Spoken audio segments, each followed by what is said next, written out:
घरी लहान लेकर असले की अशी मजा राहते बरं का। सकाळीच ऑफिसला चाललो होतो, आमच्या लेकी लगी मागं लागल्या, मला यायचं अण्णा तुम संग म्हणे ऑफिसला। म्हणलं बाई काही नका, मग एक तर डायरेक्ट डोक्यावर आणि एक तर डायरेक्ट गाडीवर बसली, आम्हाला यायचंच म्हणे, मागच लागल्या भाऊ आमच्या। घरी लहान लेकर असला का असा किलबिलाट पाहिजेच बरं का, पण अशी मजा आहे ना वेगळीच राहते लहान लेकर असल्यावर घरी। त्यांना बाय म्हणून निघलो ऑफिसला, तिथे गेल्यावर पाहिलं आपल्या गाडीचं डायरेक्ट खुळखुळाच झाला। अरे बाबू आपल्या गाडीचं मुंडकं कोणी खोलून नेलं, म्हणलं काय झालं आता, आपल्या गाडीचा बल्ब उडाला होता म्हणून ना आपण नवीन बल्ब टाकायला गेलो होतो।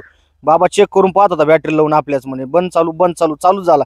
नंतर दुसरं एक शॉकेट गेलो होतं, तो आणि भाऊ मा बल्ब टाकून पाहतो काय नेमकी। आता लय दिवसात चालू होतं आपल्या गाडीवरती ना हर्षल लार युट्यूब चॅनल, इन्स्टा चॅनल आणि फेसबुक चॅनल हे नाव टाकायचं। मग काय आपण घेतला मुहूर्त आजच काढून घेतला, आपल्या गाडीवर लगेच नाव टाकून नाही का, आता स्टिकर लगेच तयार केलं ना आपल्या गाडीला लगेच आहे ना फडकं बिडकं मारून मस्त पैकी ना आता चिटकवायची तयारी करीत होती। म्हणजे एकदम परफेक्ट झालं ना भाई आपल्या गाडीवरती नाव, कसं नाद खोळ्यामध्ये आता टेन्शनच राहिलं नाही। कोणी विचारलं ना भाऊ तू आयडी काय, हे बाय आपल्या गाडीच्या खोपडीवर पहा समोरून नाव डायरेक्ट सरळ सरळ युट्यूब, इन्स्टा आणि फेसबुक तीन इकडे बी बरं का, आपण सर्च मारा आताच।